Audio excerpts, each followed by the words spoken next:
సునాయన నీ బంగారు పాదాలకు స్తోత్రాలయ్యా. అయ్యా, అల్పుణ్ణి, అయోగ్యుణ్ణి, ఎన్నిక లేనివాణ్ణి, నాయనా, నన్ను నీ సిలువ చాటున మరుగు చేసి నీ వాక్కుని మాకు అందించండి అయ్యా. విని గ్రహించు మనస్సుని మా అందరికి నోటిని బోరగా చేసి మాట్లాడయ్యా, సహాయం చేయి.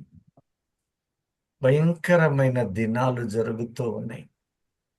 నీ రాకడకు మమ్మలను భద్రము చేస్తున్నావని ఎరిగి స్తుతిస్తూ విని గ్రహించు మనస్సుని మాకివ్వమని ఈ దిన ప్రయాణం అంతటిలోనూ నన్ను తోడుగా నా కుటుంబం అంతటిని దీవించి ఆశీర్వదిస్తాను. ఆత్మీయ కుటుంబమైన ప్రతి బిడ్డను వారి యొక్క కుటుంబములను దీవిస్తూ దాన్ని బట్టి స్తుతులు చెల్లిస్తూ మా ప్రభువైన క్రీస్తు యేసు నామమందు కృతజ్ఞతలతోటి ఈ ప్రార్థన సమర్పిస్తున్నాము తండ్రి.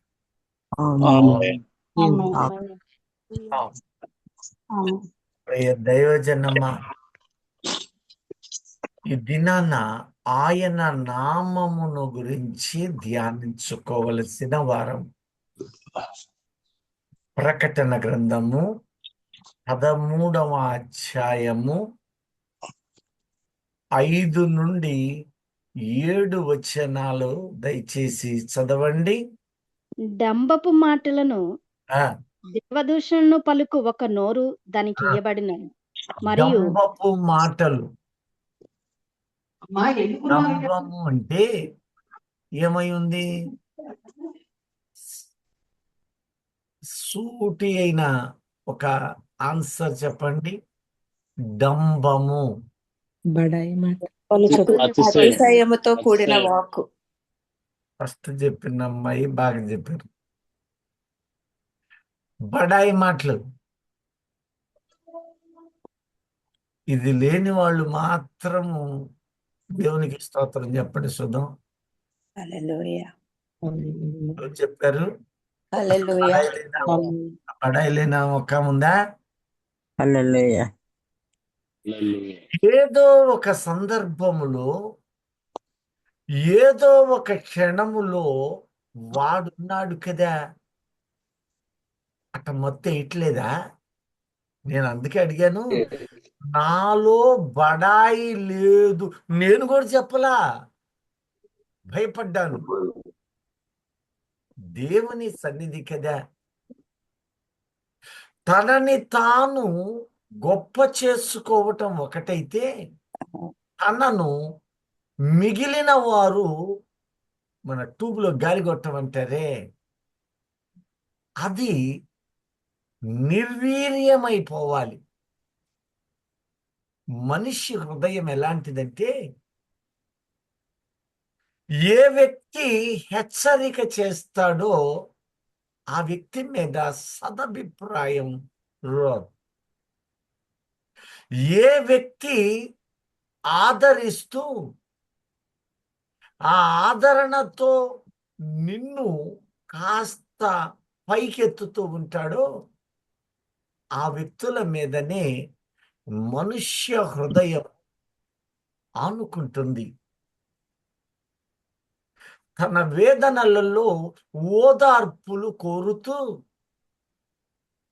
మేలైన మాటలతో పాటు కాస్త పొగుడు మాటలను ఎట్టున్నారంటే, నేను అంటాను, నేను పనికి మాలిన వాడిని అయ్యా. వెంటనే, అయ్యా నువ్వెట్ట పనికి మాలినోడు అయ్యా, నువ్వు సామాన్యుడివి కాదా, ఇంకెంటనే ఆ టైర్ పెట్టి లేపినట్టే. ఏదో ఒక సందర్భంలో ఈ మత్తు అపవాది దేవుని ప్రియులకు వేస్తూనే ఉంటాడు.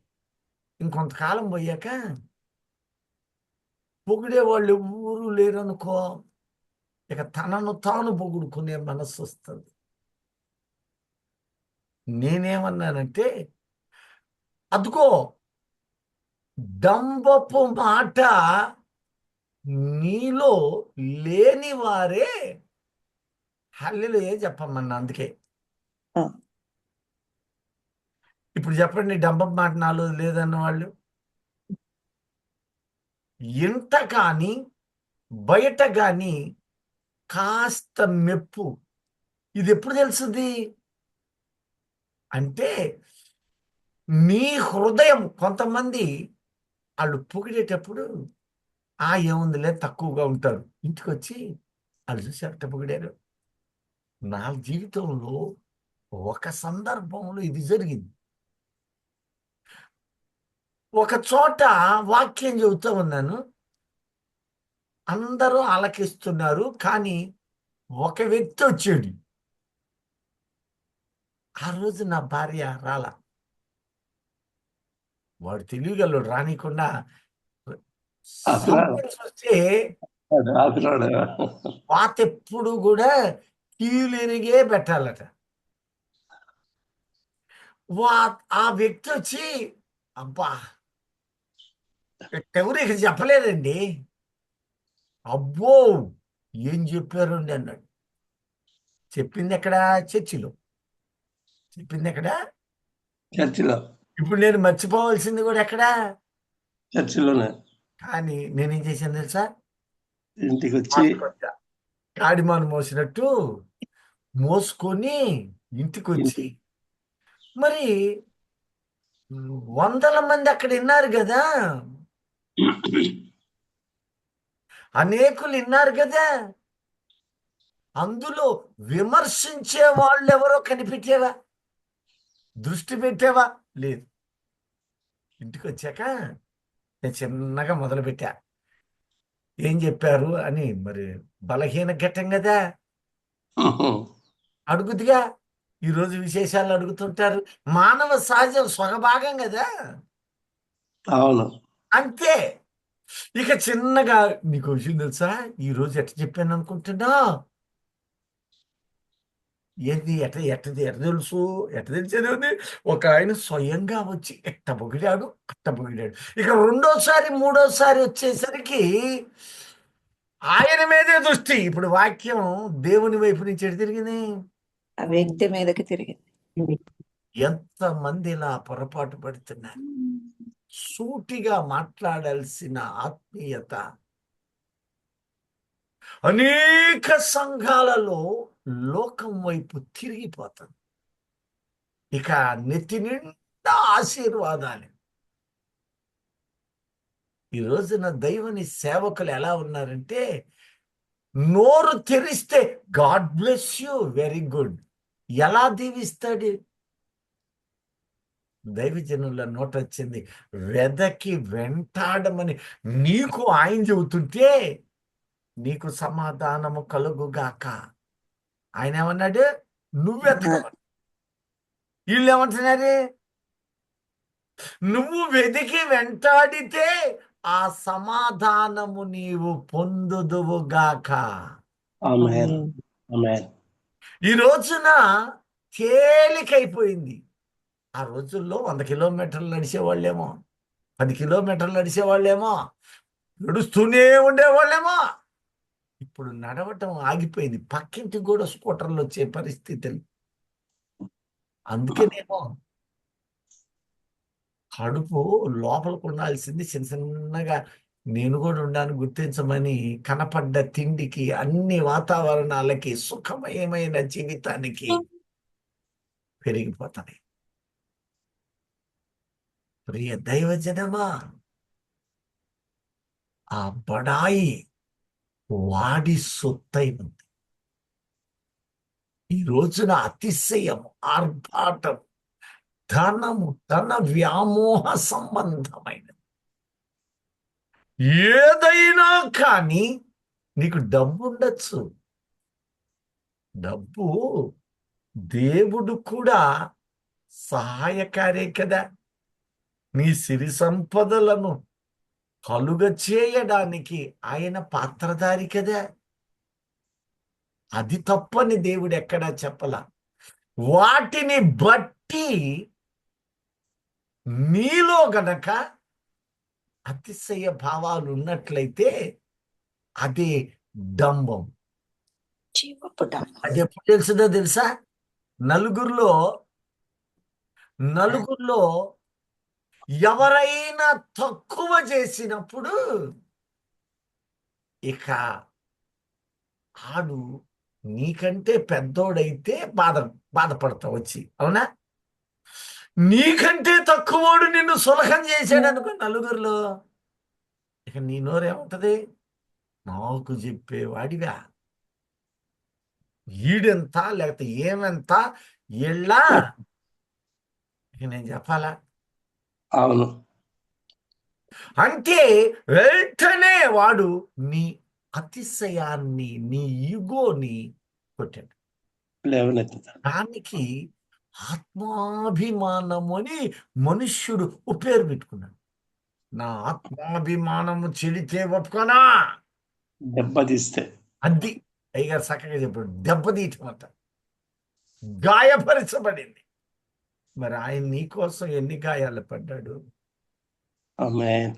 పొలము దున్నినట్టు సృష్టికర్త అయిన ఆయన సారలు, భూమి సారలు పొలము దున్నేవాడు చూడగలడు.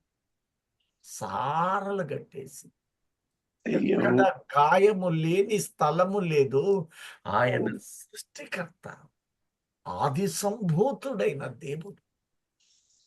అలాంటి దేవుడు తాను సృజించిన నీ వలన, నా వలన ఆ రోజు గాయపడటమే కాదు, నీ క్రియల వలన, నీ లోకాశ వలన, నీ అపవిత్ర మాట వలన, నీ నోట పలికిన ద్వేషభావము, అపవిత్రత, సొంత కార్యములు, ఈ లోకానుసారమైన క్రియల వలన ఆ రోజే కాదు ఈ రోజు కూడా ఆయన వేదన పడుతూ ఉన్నాడే.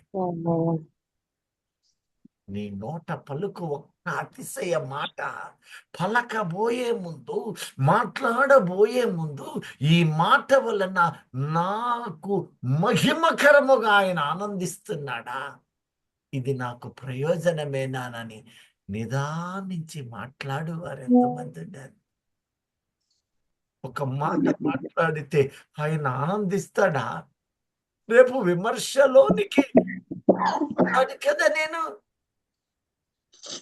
ఆ రోజు నేను ఏం చెబుతాను?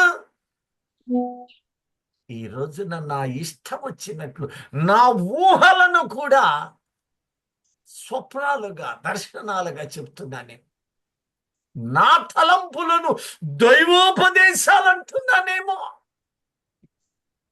నలుగురిలో నా పేరు బలపడటానికి ఏమైనా ప్రయత్నం చేస్తున్నానా? ఈ రోజున నీవు నీ హృదయానందము, ఆత్మ అభిషేకము లేక పరిశుద్ధాత్మ అభిషేకము నేను బలహీనపరుచుకుంటున్నాను. దినదినము బలపడుతున్నాను. నీ ఆలోచనలు, నీ నోటి మాట, నీ హృదయము, నడత అన్నీ ఆయన ప్రేమించిన రీతిలో ఈ ఉదయము నుండి ప్రారంభిస్తూ ఉన్నావా? మధ్యాహ్నం సూర్యుడు ఎండ తగిలినట్టు వాడిపోతున్నావా? సాయంత్రానికి వాడిపోకూడదు. దినదినము మనము ఎదుగువారమై ఉందాం. దేవునికి స్తోత్రం. ఇక్కడ అంటున్నాడు, నీ క్రియలే, నీ నోటి మాట వల్లనే నీకు ఫలితం. మనసులో ఒకటి, ఇంకొంతమంది బయటకు. హృదయ తలంపులలో దాచబడింది ఒకటి, బయటికి ఇంకొక మాట. ఇలా విశ్వాసి ఉండడానికి వీలు. ఎవరైనా నిన్ను బాధ పెట్టే మనస్సు లేక నలుగురిలో నీవు ఆర్భాటానికి, నలుగురిలో దేవుని ప్రియులైన వారికి చులకనమైన మాటలు నీ నోట రావడానికి వీల్లేదు. ఆ రోజున ధనవంతుడు పాతాళానికి వెళ్ళినప్పుడు దరిద్రుని ఆయన సంఘములో లేవనెత్తానని తెలియచేశాడు. దేవుని రాజ్యాన్ని దరిద్రునికి ఇచ్చానంటున్నాడు. నీవు భూమి మీద హృదయమందు ఆత్మీయత యందు బలపడుతూ లోకమందు బలహీనుడగా నీవు కనపరుచుకొని జీవించు. ఎంత తక్కువగా జీవిస్తున్నావు. లోకమునకు నీవు మరుగై ఉండమన్నాడు. అట్టి హృదయంలో ఆశీర్వదించబడుదురుగాక. వాడు డంబపు మాటలు పలుకును. ఎవరికి ఎక్కడ పలుకుతాడు? నీ నోట నుండే పలుకుతున్నాడు. నువ్వు అది గుర్తించడం. నీ నోరు డంబము పలిగింది అంటే వాడు వెనక నుండి నీ నాలుక మీద ఆడుతున్నాడు. అది గుర్తించక నా కుమారుడా అలా ఉండ వీల్లేదంటున్నాడు పేతురు. సహోదరుడా, కొంత కొంతట్ట ఉంటున్నారేమో. ఈ దినము చేసిన ప్రార్థన ఫలము అనుభవించలేకపోతున్నారేమో. ఆలోచన చేయండి. నీకెక్కడ ఇగోనండి? నీకేమిటి ఆత్మాభిమానం అండి? నీవు క్రీస్తులో సమాధి చేయబడి పునరుద్ధాన అనుభవాలలో లేవా? ఉన్నావు కదా. నీకేమిటి? నేను కాదు, నేను క్రీస్తే అంటున్నాడు. దైవజనమా, నేను నాకు వీటి నుంచే ప్రారంభమైంది డంబపు మాట. నీ నోట ఒక మాట వచ్చినప్పుడు అది సమాధానార్థమైనదే. ఇందాక చక్కని మాట. నువ్వేది పలికినా నీ ఆటంకము తొలగించబడ్డప్పుడు నీకు సమాధానం. హల్లెలూయా. నీలో ఏదో తెట్టుంది, ఆ తెట్టు తొలగిస్తే మధురమైన తేనె. అది తొలగకుండా సమాధానం అంటే అతగాడి పేరు సమాధానం అయి కూర్చుంటుంది. పేరు సమాధాన ఫలితము శూన్యం.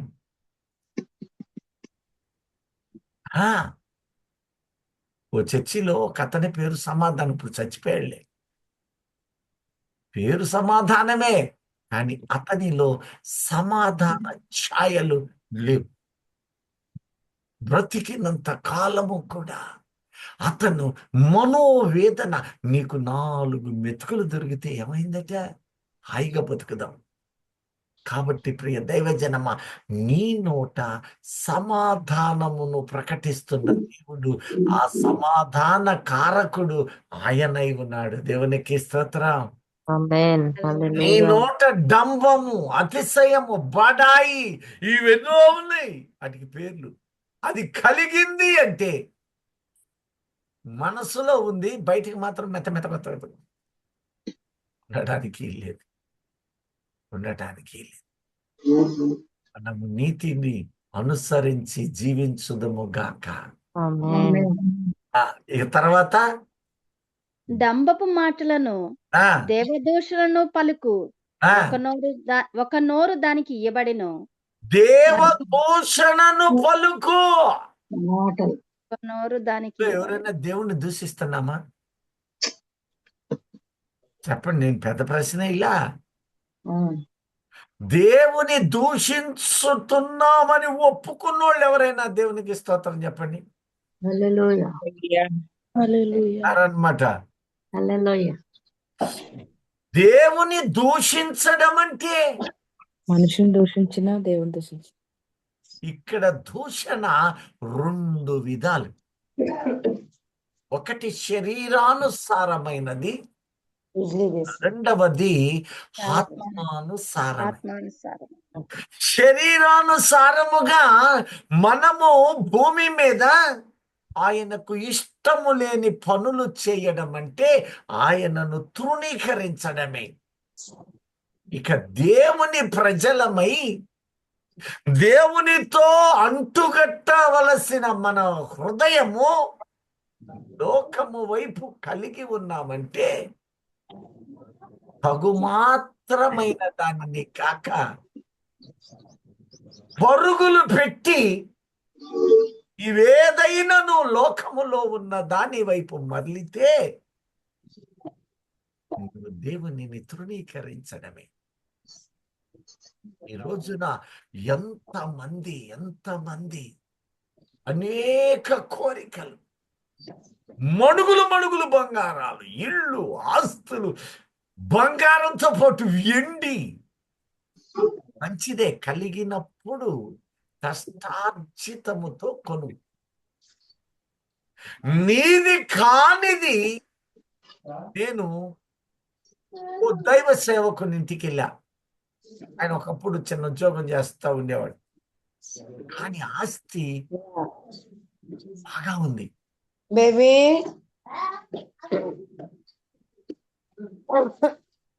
లేచినావమ్మా? ఇట్లా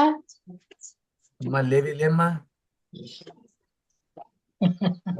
లేవి. మీరు చూడండి, అతని ఆస్తికి వచ్చేసరికి మేడలు ఉంది. చేసింది ఇంత ఉద్యోగం. నాకు ఆశ్చర్యం వేసి, ఇండియా క్రిస్టియన్ స్కూల్ మ్యూట్ లో పెట్టుకోండి అమ్మా, మ్యూట్ లో పెట్టుకోండి. పవన్ పెట్టాను. సరే,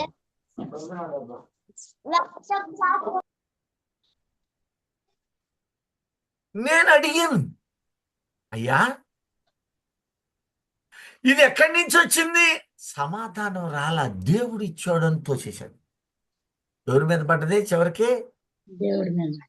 గ్రహించి, ఓ పని చెయ్యి, నీ ఇల్లు ఉంది కదా, నీ ఇంటికి శిలాఫలకం అంటారే, పేరు పెట్టు. దాతల వివరం పెట్టగలవా? ఈ రోజున క్రైస్తవ్యం ఎలా ఉంది? నీవు ఏ ఆశలోనైనా, ఎలాంటి లోక సంబంధిగా ఉన్నా, ఏదైనా నువ్వు ఆశించి కష్టార్జితాన్ని ఎప్పుడంటానికి లేదు. అది బంగారమే కానీ, వస్తువే కానీ, గిఫ్టే కానీ, ఏదైనా సరే లోకానుసారమైన వాటిని హృదయములోనికి తీసుకున్నావంటే కూడా నీవు దానిని నీ ఎంట పెట్టావు. ఒక ఫలంలో కొంత కుళ్ళిపోయి మిగతాది నిగనిగనిగలాడితే కొంటాం కదా, కొన్నాం. ప్రాణం పైన కొనం. అస్సలు ఆ హృదయము, ఆ కుటుంబాలు సమాధానముతో ఉండలేవు. ఎప్పుడు లోకలు చెదల వలె ఉండిపోతాయి. ఏదో ఒక అసమాధాన క్రియలు జరుగుతూనే ఉంటాయి. ఈ రోజున నీ కుటుంబంలో ఉన్నాయి అట్లా? నీకు నీ బిడ్డలకు కానీ, వారి మధ్యలో కానీ, నీ భార్య భర్తలో లేక కుటుంబాల సమాధానం, నీ అన్నదమ్ముల మధ్యలో కానీ, నీ రక్త సంబంధికుల మధ్యలో కానీ ఉన్నవి అంటే అది దేవునికి దూరం అవ్వడమే. దేవునికి దూరం అవ్వడం అంటే అపవాదికి దగ్గరవ్వడమే. అపవాదికి దగ్గరవ్వడం అంటే దేవునిని విడిచిపెట్టడమే. విడిచిపెట్టడం అంటే నీవు ఆయనకు వ్యతిరేకివే. ఏ విషయములో వ్యతిరేకంగా ఉన్నాను, ఏ విషయములో నీకు నెమ్మది లేదు, ఎప్పుడైనా ఆలోచన చేసి ఆ అవిధేయమైన వాటిని తొలగించుకుందాముగాక. ఆమేన్. అవి ఉన్నంత కాలము అవి రేపు ఒక దినాన సాక్ష్యాలు, మట్టి పిల్లలు సాక్ష్యాలు పలుకుతాయి. ఆ మన్నులో ఉన్న సమస్తము ఆ పునరుద్ధాన దినాన అది ఎలాంటిదైనా, ఏ పాపమైనా, ఏ అపవిత్రమైన, ఏ దొంగతనమైనా, ఏ హత్య అయినా, ఏ యొక్క వ్యభిచారమైనా ఇవన్నీ రూపుమాపాలి. లోక తలంపులు, ఆలోచనలు, కోరికలు ఇవన్నీ దేవునికి విరోధమని ఎర్రగవా అంటున్నాడు దైవజనుడు. ఈ లోక స్నేహము దేవునితో విరోధము. విరోధము విరోధము అదే దూషణ. ప్రియ దైవజనమా,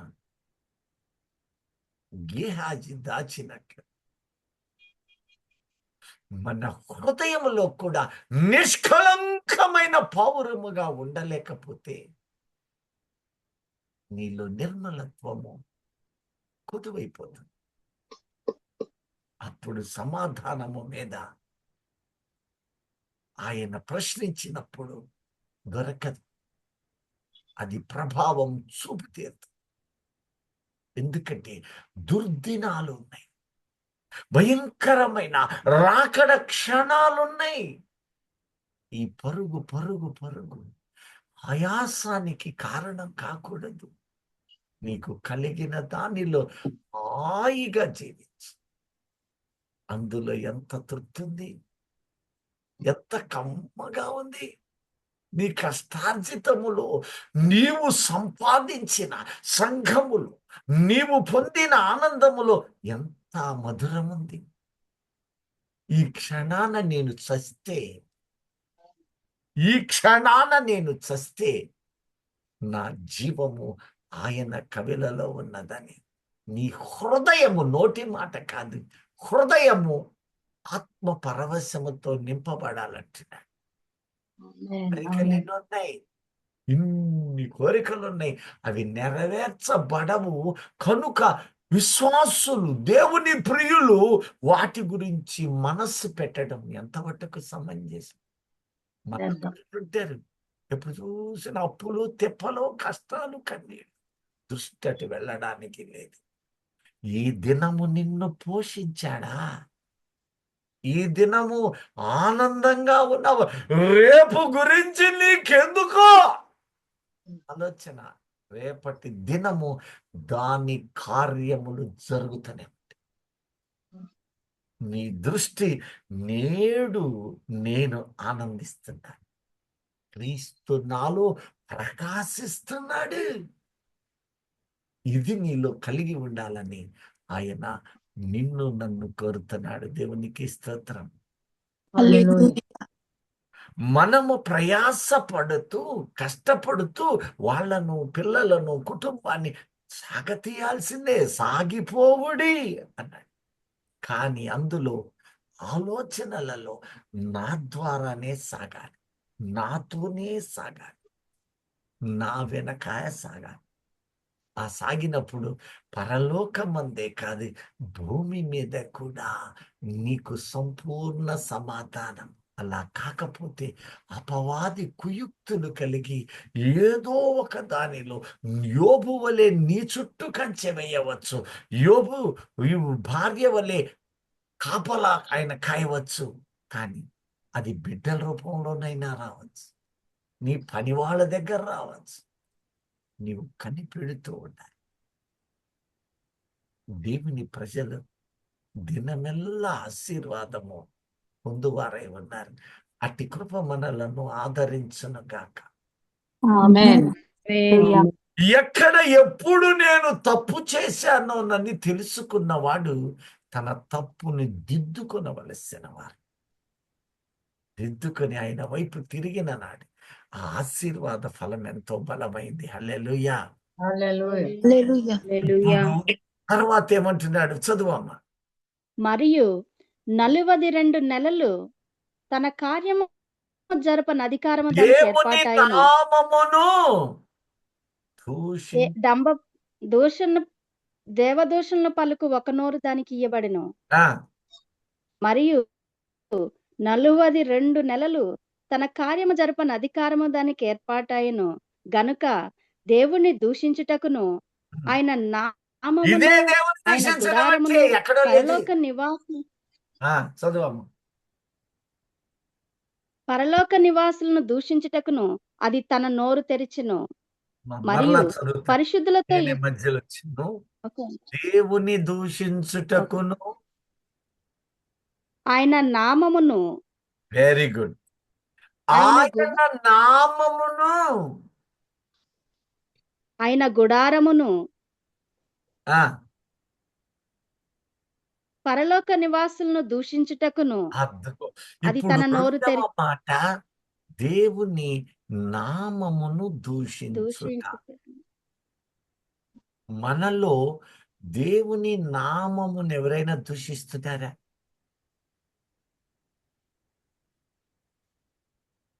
నేను పెద్ద ప్రశ్న ఇలా, దేవుని నామమును దూషించుట అంటే ఆయన నామమును గురించి ఈరోజు ధ్యానించుకుందాం. ఓ రోజు దావీదుతో ఒక మాట అన్నాడు దేవుడు, అయ్యా నీ నామమునకు ఒక మందిరము కడతాను. ఎవరికి కడతారంట? దేవునికి ఒక మందిరం కడుతుంది. కాదు, ఇక్కడే ఈ మన నామం ఆలోచన. అది నామం నీకు మందిరం కడతానల్లా, నామమునకు నీ నామానికి కడతానయ్యా అన్నాడు. చూడండి ఒకసారి, ఓ రోజు ఏం చేశాడంటే నిర్గమ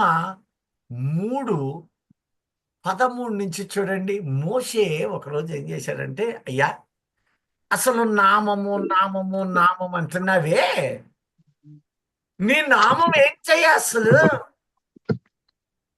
నీ పేరేంటి అడిగాడు మోషే. మోషే చిత్తగించుము, ఆ, నేను ఇశ్రాయేలు యొద్దకు వెళ్ళి నేను వారిని వాళ్ళ పిలి- దగ్గరికి వెళ్ళి వారిని చూచి వాళ్ళను చూసి మీ పితరుల దేవుడు ఆ, మీ యొద్దకు నన్ను పంపగా. పంపెనని వారితో చెప్పగా ఆ, వారు ఆయన పేరేమి అని అడిగిన ఎడల వారితో ఓన్లే నేనేమి ఒక్కరి- చెప్పవలనని దేవుడిని అమ్మా. అడిగాను. అర్జెంట్ ఏం లేదుగా, కొద్దిగా నిదానంగా రా తల్లి, సరేనా? Okay, God bless. సారీ. ఇక్కడ అడుగుతాడు, మోషే మనూరుడే కదా, మనము ఆయన ఊరులో ఆత్మీయ ఇజ్రాయేలీలం కదా, ఎంత తిరిగలడు చూడు. డైరెక్ట్ గా అడిగితే ఏమంటాడో, కోపగించుకుంటాడో. అందుకని అయ్యో మరే నాకు నమ్మకం అయ్యా, కానీ వాళ్ళు ఉంటారే, వాళ్ళు కొంతమంది ఇశ్రాయేలు. మన ఆలోచన పక్కనోడి మీద నెట్టేవాళ్ళు మనలో కూడా ఉంటారు కదా. ఆలోచన ఏమో నీదా, వాళ్ళు ఇట్ట అడిగారండి, అట్ట అడిగారండి, ఎవరో ఇట్ట అన్నారండి అని అవతల మీద దోసే మనస్సు నీలో ఉందా? ఆ రోజు మోసే చేసింది అదే. ఎన్నో చెప్పాడు, అన్ని దేవుడు వింటా ఉన్నాడు. అసలేంది, చల్లకొచ్చాక ముంచదాచడం అంటారే, ఎవడో చంపాడు అక్కడ. ఆ మొక్క, అయ్యా నేను ఒకరిని చంపానయ్యా, ఈ తిప్పలేందయ్యా అంటే అప్పుడే చెప్పేవాడు, నిన్ను చంపాలని చూస్తున్నారు వాళ్ళు, పగకు పగ, వాళ్ళు చచ్చారు అని అప్పుడే చెప్పేవాడు. అటు చెప్పకుండా ఇక వంకలు చెప్పడం మొదలుపెట్టాడు. చెబుతా ఎట్టా ఇప్పుడు సరే, ఇక నేను చేసేది ఏం లేదని, అయ్యా నీ పేరేందయ్యా. అప్పుడప్పుడు మీకు కూడా ఎప్పుడో 20 ఏళ్ల క్రితం కలిసిన వాళ్ళు అబ్బాయి బాగున్నావా అంటారు, అమ్మాయి బాగున్నావా అంటారు. అనగానే వెంటనే ఎవరు మీరు అని అడుగుతారా, లేకపోతే బాగానే ఉన్నావు అంటారు? చెప్పండి. అడుగుతాం. ఇక డైరెక్ట్ గా ఆ మాట అడిగి కూడా, అవును ఇంతకీ నువ్వెవరు అనరు. చిన్నగా ఎప్పుడు కలిశాడు, ఎక్కడ కలిసాం, ఏ విధంగా, ఆ క్లూలు లాగుతుంటారు. క్లూలు ఏడవ చోట లింక్ మైండ్ లో గెలవగానే నువ్వు ఫలానా కదా, అయ్యో గుర్తుపట్టలేకపోయా. ఈ మోసే కూడా దేవునితో అదే చేశాడు కదా. అయ్యా నేను అడగపోతే వాళ్ళు దేవుడు ఆయన పేరే. ఇదిగా నన్ను పంపాడు మీ దగ్గరికి అంట. అప్పుడు వాళ్ళు అడుగుతారు, ఈ అనుమానం వాళ్ళదా నీదే? మోషే ఈ రోజున నీవు ఆ సందేహాలు నీలో ఉన్నాయా? ఉన్నాయి. ఏదైనా నీకు మేలు జరిగితే ఆ ఆలోచన వెంటనే నీ తెలివి వల్ల జరిగిందా, నీకు దొరికిన సహాయం వల్ల దొరికిందా, దేవుడు చేశాడా? మూడిటి మీద కలుపుతారు. ఆ మహాత్ముడు దేవుడు లేకపోతే లేదు. అక్కడ యువతలకు వచ్చాక, సంఘంలోకి వచ్చాక దేవుడు నాకు సాయం చేశాడు. చూసారా? మొత్తం క్రెడిట్ దేవునికి ఇచ్చావా? వైద్యుడి దగ్గర పోయి డబ్బులు ఇస్తున్నావు, చేయిస్తున్నావు, మంచిది, నువ్వే ఇక దేవుడు అన్నవాళ్ళు లేరా? ఎట్టగైనా సాయం చేయండి అన్నవాళ్ళు. అంది చేయగలడా కదా? దేవుని హస్తమును నీవు గుర్తించి తీరాలి. అక్కడికెళ్ళేసరికి అయ్యో మీరు లేకపోతే ఈ పని జరిగేది కాదండి. ఓహో, మళ్ళీ ఎక్కడికి వచ్చిన తర్వాత దేవుడే సాయం చేశాడు. ఇక నష్టం జరిగితే అబ్బో వాళ్ళు ఇజ్రాయేలే. దేవుడు పరీక్షలు పెడుతున్నాడు. ఏం పెడుతున్నాడు? 800 కోట్ల మందిలో ఈ నందిగామ వచ్చి ఈ మహాభక్తుడు ఒకడు ఉన్నాడని అసలుకే కుంగి నలిగి తింటే నేను తెచ్చుకునే కావంట. మీ ఊరు వచ్చి నిన్నొక్కరికి శ్రమ పెట్టదలిచాడా? ఎప్పుడు పెడతాడు పరీక్ష అంటే నిన్ను పైకెత్తి లేవనెత్తాక. అప్పుడు నేను లేపాను కదా, ఉంటాడా పడతాడా అంటాడు. నీకు నువ్వే పడుతున్నావు రాళ్ళు దొచ్చుకొని అని పెడతాడా? ఇంకో కొంతమంది ఉన్నారు, వాడెవడో వాడి పేరెత్తి వాడు కొడుతున్నాడండి అంటారు. ఎవడాడి? అపవాది అది. సాతాను. ఇలా మానవ తలంపులు. ప్రియ దైవజనమా, నీ హృదయం జీవితం అడుగడుగున క్రీస్తుకెట పరిమళ సువాసనగానే ఉంటారు. ఇంకొంతమంది ఉంటారు తెలివిగల్లోళ్ళు. ఈ గ్రూపులో ఎక్కువ మంది ఉంటారు నాకు తెలిసి. కష్టం రాగానే నాకే ఎందుకు ఇలా జరగాలనే వాళ్ళు కూడా ఉంటారు. ఉండరా? ఎంతమంది ఎలా ఉన్నారు చూడండి దైవజనం. ఆయన కృప నీ మీదే ఉందనే సంగతిని నీవు ఆ క్షణములో పక్కకెళ్ళావా? మోషే అంటున్నాడు, నేను వెళ్తాను, దేవుడు పంపాడని నేను చెప్తాను, కానీ వాళ్ళు ఏమంటారంట చూడండి.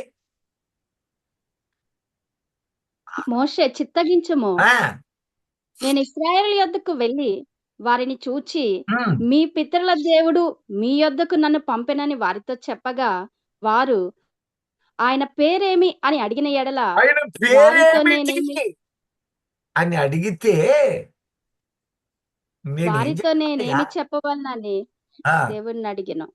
నేనేం అందుకు చెప్పాలయ్యా? దేవుడు, అందుకు దేవుడు నేను ఉన్నవాడను ఆ అనువాడనై ఉన్నానని మోషేతో చెప్పను. ఇప్పుడు దేవుని పేరేమిటి? ఉన్నవాడు. నేను ఉన్నవాడను అనువాడనై ఉన్నాను. అనువాడనై నేను ఉన్నాడు. అనుకున్నా మీరు ఈ మాట అంటారు. నామము వాడను కాదు, ఒకటే. ఆయన నామం. ఇక్కడ 2 పదాలు వచ్చినాయి, ఉన్నవాడను. అనువాడు. అనువాడనై ఉన్నాడు. రెండిట్లో దేవుని పేరు ఒకటే. మీరు 2 కూడా కలిపారు చాలా మంది. ఇప్పుడు నీ పేరేంటి అని నన్ను అడిగారు అనుకో, జీవన్ అనునామము అంట. అనునామము నా పేరు కాదు. నా పేరేంది? జీవన్. జీవన్. అది లెక్క.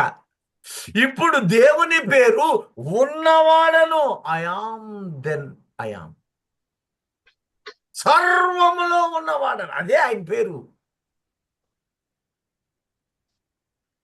ఉన్నవాడను అనే పేరు నాది అన్నాడు ఆయన.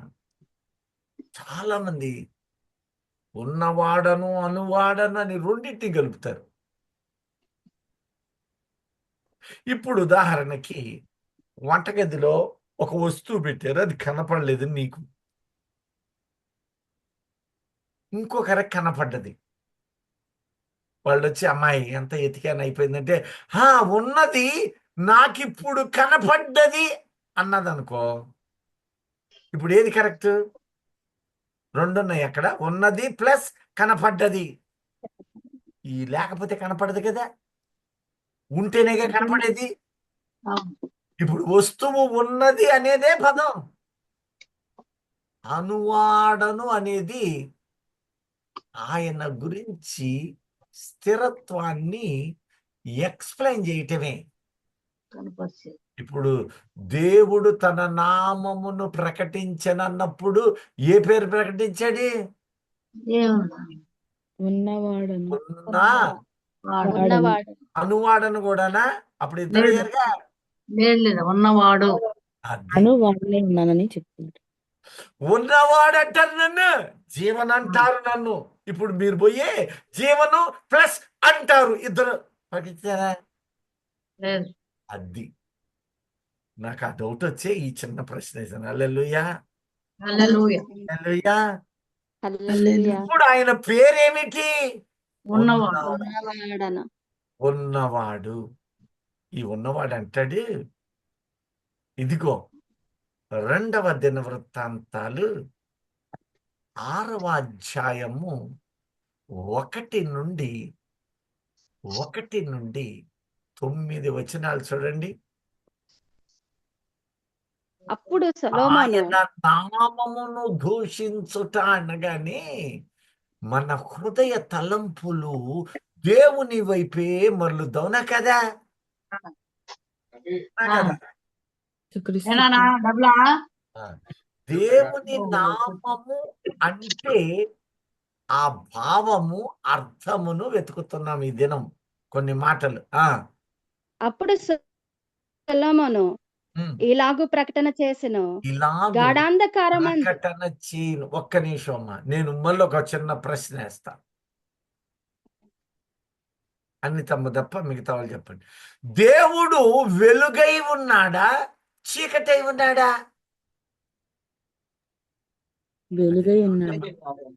వెలుగు వెలుగు దేవుడై ఉన్నాడు. ఇప్పుడు ఆయన వెలుగులో నివసిస్తాడా, చీకటి గాఢాంధకారంలో నివసిస్తాడా? వెలుగులో నివసించడంలో కూడా ఉంటాడు.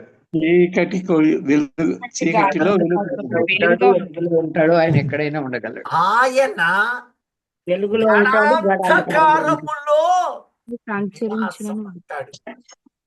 ఎందుకు? వెలుగు చీకట్లో వెలిగివ్వడానికి అండి, చీకట్లో ఉన్న వారి కోసం.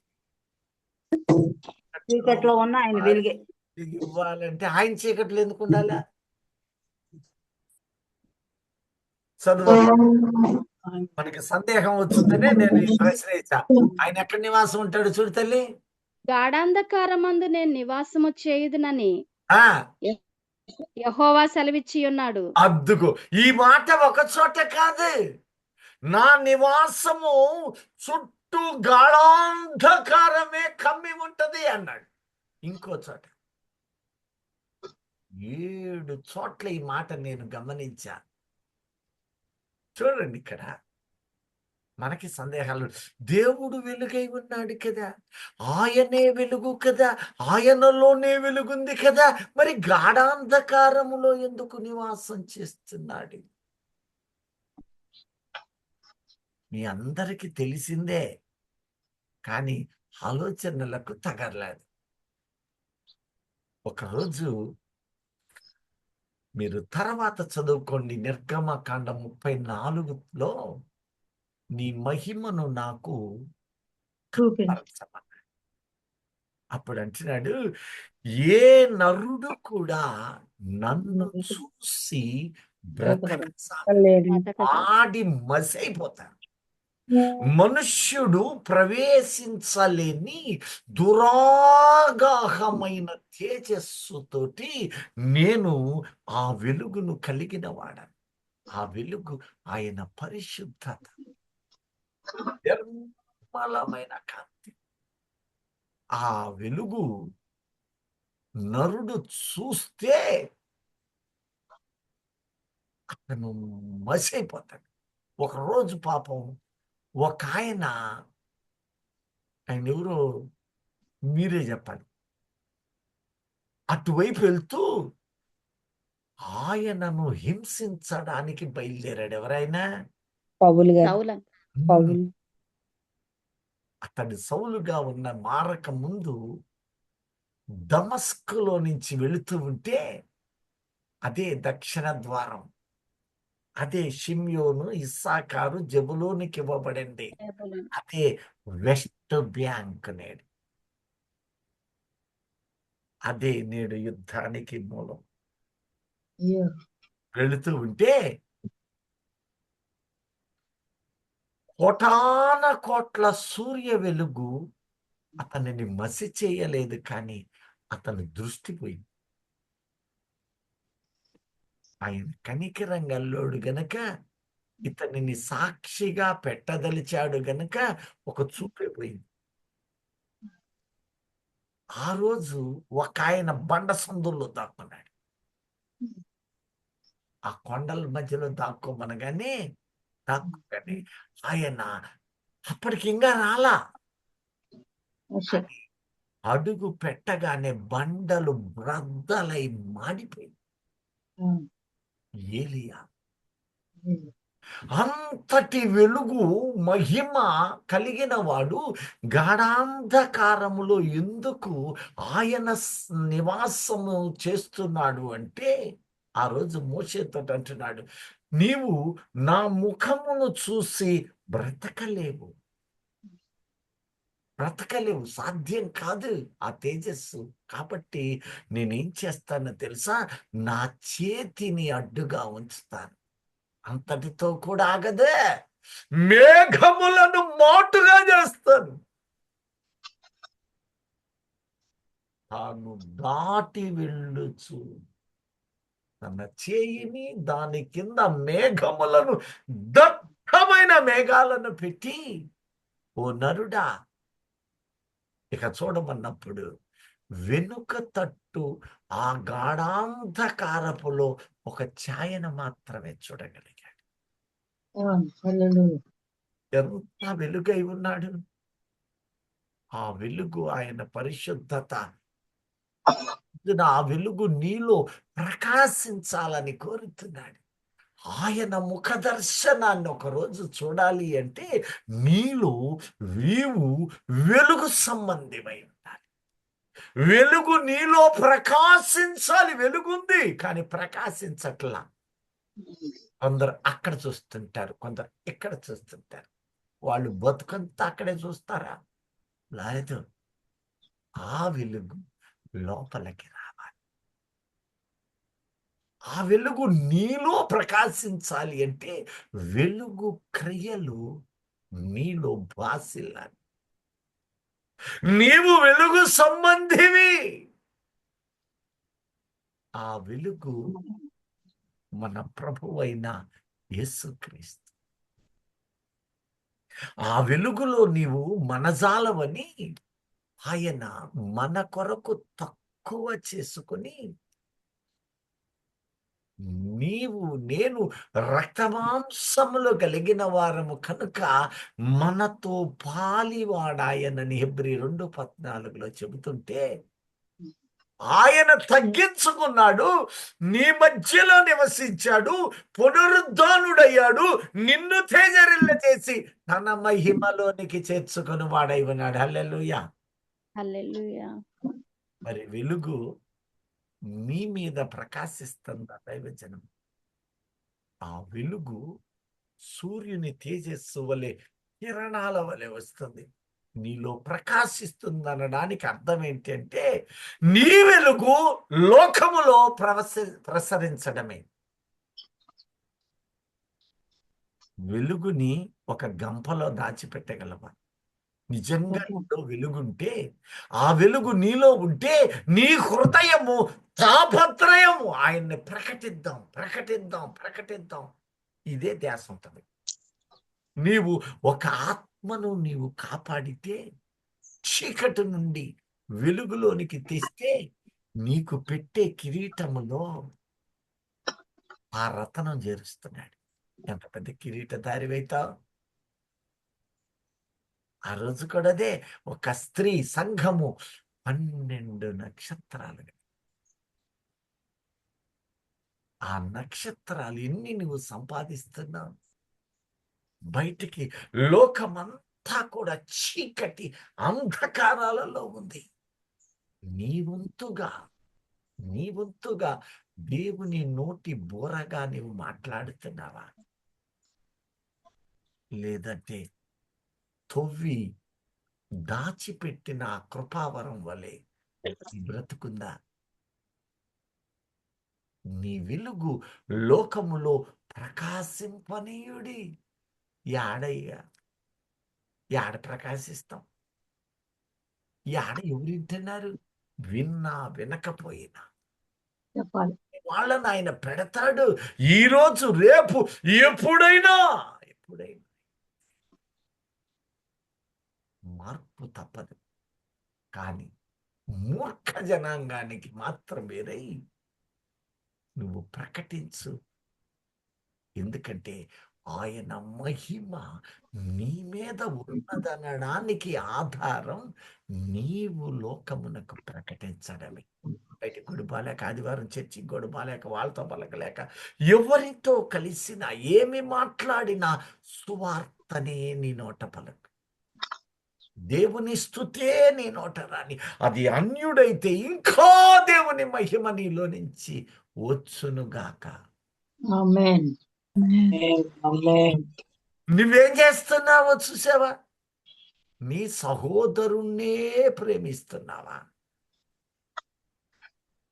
నీ సంఘములోనే హల్లెలూయా చెబుతున్నావు, మంచిది. సువార్త చెబుతున్నావేమో, మంచిది. అది ప్రయోజనము నీ మరకే ఉంది. ఆ స్తుతి 4 మాటలైనా ఒకడొచ్చి పలకరించినప్పుడు, అన్యుడిగా ఉన్నాడని తెలిసినప్పుడు, దేవుని కృప వలన నేను ఇలా ఎంచబడ్డాను, ఆయన కృప నా మీద ఉన్నది, గొప్ప దేవుడండి, మీకు వందనాలండి అంటే వినదగ్గేవాడైతే వింటాడు, వినలేనివాడు పారిపోతాడు. కానీ నీ క్రమములో నువ్వు సువార్త ప్రకటించిన వ్యక్తివేగా. దేవుని యొద్దకు నడిపించు ప్రయాస నీవు పడమంటున్నాడు. ఆయన నామము మహిమ కలిగింది. ఆయన తగ్గించుకున్నాడు, నువ్వు కాస్త తగ్గలేవా? నువ్వు ఎక్కడైనా ఉదయాన్నే వాకింగ్కి వెళ్తున్నావు, ఎక్సర్సైజ్కి వెళ్తున్నావు, అక్కడ నలుగురు లేరా?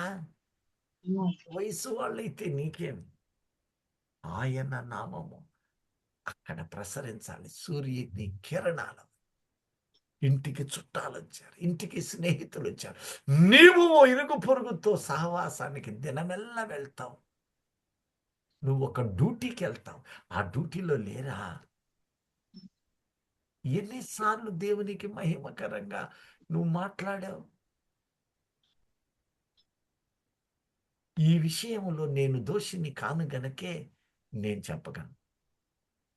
ఇంకొంతమంది ఉన్నారు దైవజనులు, ఆఫీసుల్లోకి వెళ్ళి కూర్చుంటే స్తుత్తు దేవుని మహిమే. ఎన్ని తిట్లైనా తిట్టుకొని, ఏమైనా కానీ అక్కడే కూర్చుంటే వాళ్ళకి ఇసుకుబుట్టు వదిలేసేవాడు. కానీ వినువారు ఆశీర్వదించబడినవారు. అది నీ ద్వారా ఉండాలి. ఆయన వెలుగు ప్రకాశిస్తుంది. ఇప్పుడు అంటున్నాడు, నా పేరు ఉన్నవాడను. ఇప్పుడు మందిరము కట్టాలి అని అంటున్నారు. ఏం కట్టాలి? నామ ఘనత కొరకు మందిరం. ఆ ఘనత కాదు, నామమునకు ఘనత. ఆమేన్. హల్లెలూయా. హల్లెలూయా. ఆయన నామం అంటే ఉన్నవాడు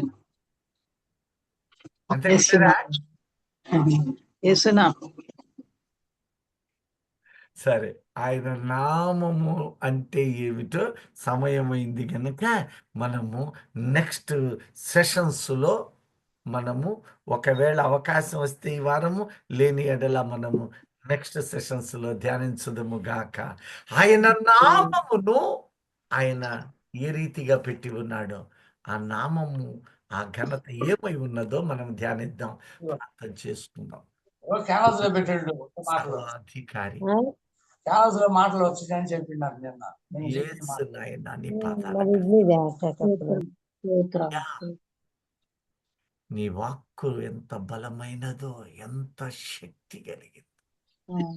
అవును నాయన. శక్తిని గ్రహించలేని వారమై ఉండకూడదంటున్నావు. అవును. పలు సందర్భాలలో మేము పొరఛాయలు పొరపాటు పడుతున్నాం. దయతోటి మమ్మలను మన్నించి జ్ఞాపకం చేసి మా బిడ్డలను, ఆయన మా కుటుంబములను, మా యొక్క రక్త సంబంధీకులను రక్షించు సాధనాలను చేయి. నీ ప్రశస్తమైన వస్త్రమును మాకిచ్చిన వాడం, మేము మిగిలిన వారికి పంచువారమై జీవించు కృపనివ్వమని, నీ రాకడకు సిద్ధము చేయుమని మా ప్రభువైన క్రీస్తు యేసు నామములో కృతజ్ఞతలతో ప్రార్థిస్తున్నాను తండ్రి. ఆమేన్. పరలోక ప్రార్థన చేసి హల్లెలూయా. పరలోకమందున్న మా తండ్రి, తండ్రి, మీ నామము పరిశుద్ధపరచబడును గాక. మీ రాజ్యము వచ్చును గాక. మీ చిత్తము పరలోకమందు నెరవేరినట్లు లోకమందును నెరవేరుగా. మళ్ళీ నా ఆహారం నేడు మాకు దయచేయండి. మా యొక్క పాపములను చేసిన వారిని మేము క్షమించిన ప్రకారం అపరాధములను క్షమించండి. మమ్మల్ని శోధనలోనికి తేక దుష్టులను తప్పించండి. రాజ్యం, శక్తి, మహిమ నిరంతరం నీవై ఉన్నావు మా తండ్రి. ఆమేన్. ఆమేన్.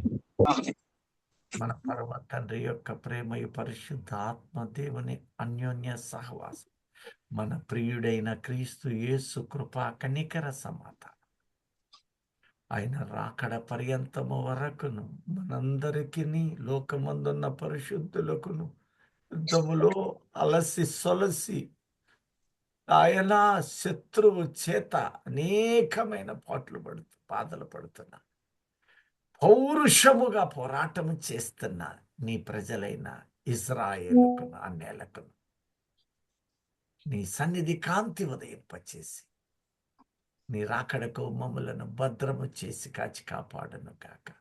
ఆమేన్. ఆమేన్. హల్లెలూయా. హల్లెలూయా. Hallelujah. హల్లెలూయా. హల్లెలూయా. మీ ముందు మీరు దేవాది దేవుడు గమనిస్తున్నారా? అందరికీ గమనిస్తున్నారా? చిన్న చిన్నగా యుద్ధము యుఏఈ కూడా నిన్నటి దినాన ఇరాన్ మీద దాడికి దిగిందా? మీరు పేపర్లో టీవీలోకి వస్తే గమనిస్తూ ఉండండి. నిన్న చూసి మొన్న సాయంత్రము మేమిక మీదట మీ మీదకు రాము అనగానే ఇరాను, ఈ అరబ్ దేశాలన్నీ కూడా సంతోషించింది.